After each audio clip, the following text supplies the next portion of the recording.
Bienvenue. Aujourd'hui, on plonge dans une histoire française assez sombre et fascinante, celle de Gilles de Rais.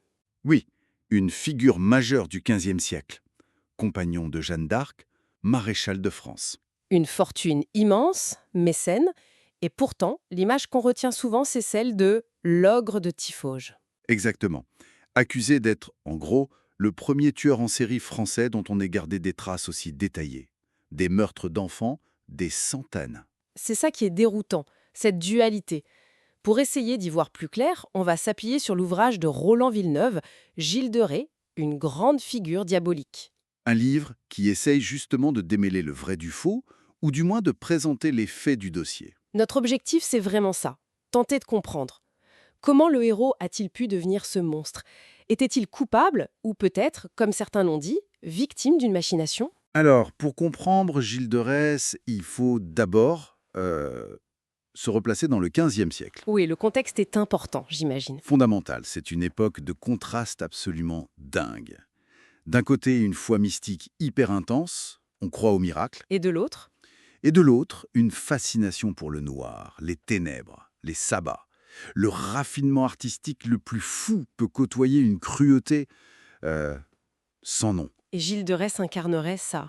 Complètement. Il pousse ses contradictions à l'extrême. Et les accusations elles-mêmes, c'est d'une violence. Ah oui. On parle de meurtre d'enfants, avec des sévices sexuels, nécropédophilie, c'est mentionné, mais aussi d'alchimie, d'évocation démoniaque. Avec des complices, comme cet Italien Prelati, c'est ça? Oui, Francesco Prelati, son alchimiste. Tout ça repose sur quoi? Sur 110 témoignages. C'est énorme pour l'époque. 110. Et surtout, Et surtout ses propres aveux, très détaillés. Et Villeneuve insiste sur un point. Il n'a pas été torturé physiquement pour avouer. pas de torture physique. Ça, c'est crucial. Pourtant, on a entendu parler d'une machination, non? Que des gens puissants voulaient ces terres. Oui, l'idée a été avancée par Fernand Fleuret notamment, que le duc de Bretagne, à qui il devait de l'argent et avait vendu des terres, aurait tout manigancé. Et Villeneuve, il en pense quoi? Il réfute. Son argument principal, c'est l'absence de rétractation. Face au bûcher, Gilles de Rais ne crie pas à l'injustice. Il maintient ses aveux. Oui, il persiste et signe, avec un repentir public très marqué. Pour Villeneuve, un innocent victime d'un coup monté, il aurait sans doute hurlé son innocence jusqu'au bout, quoi. C'est un argument de poids, c'est vrai, terrible. Et après coup, on a essayé de comprendre la psychologie du personnage. Bien sûr. Avec les outils modernes, on a tenté de poser des diagnostics. On a parlé de pervers polymorphes, des motifs hypersensibles, Des termes un peu cliniques. oui, ou d'assassins par volupté, de dégénérés supérieurs même. On cherche des causes. L'influence de ses lectures, Suétone par exemple, son éducation très libre par son grand-père, Jean de Cran, l'hérédité, C'est compliqué de trancher, j'imagine. très. Est-ce que c'était une pathologie individuelle pure ou le produit monstrueux de son temps et de son pouvoir sans limite? Difficile à dire. Et lui, dans ses aveux, il dit quoi sur ses motivations? Quelque chose d'assez glaçant, en fait. Il dit avoir commencé après la mort de son grand-père à chantosser. Et pourquoi? Il dit de son imagination et pensée, seulement pour son plaisir et délectation. Juste pour le plaisir. Il distingue ça de l'alchimie alors. Oui, très clairement. L'alchimie, c'était pour retrouver sa fortune, parce qu'il était ruiné. Ruiné. Mais il était richissime au départ, hein? Oui, mais il a tout dépensé.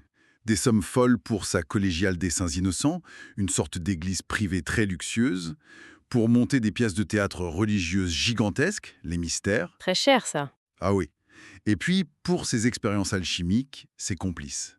Du coup, il a dû vendre ses terres, notamment au duc de Bretagne et à l'évêque de Nantes. Qui deviendront ses juges, ironiques. Et qu'est-ce qui met le feu aux poudres pour son arrestation? C'est l'incident de Saint-Étienne de Mer-Morte. Il attaque un prêtre, Jean le Ferron, en pleine église. En pleine église. Ouais, pour une histoire de terre vendue qu'il voulait récupérer. C'était un sacrilège flagrant et aussi une rupture de son serment de vassal envers le duc, la félonie.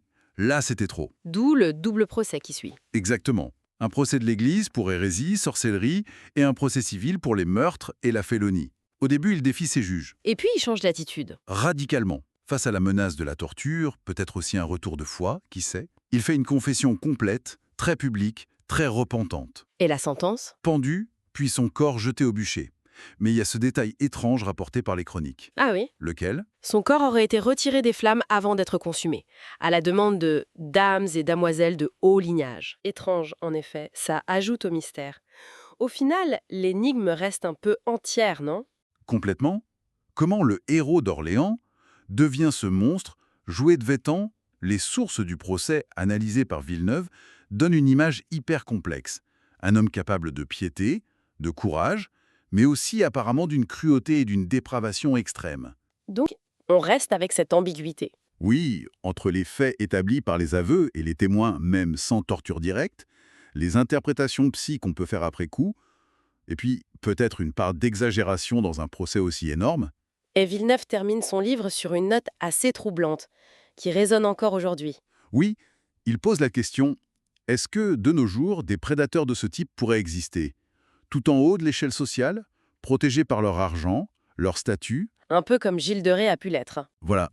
Au-delà de Gilles d'Oreille lui-même, ça interroge sur les recoins sombres de la nature humaine, quand le pouvoir, la richesse et l'absence de limites se rencontrent. Une réflexion sur la permanence de certaines dynamiques sombres à travers le temps. C'est une pensée assez glaçante pour terminer.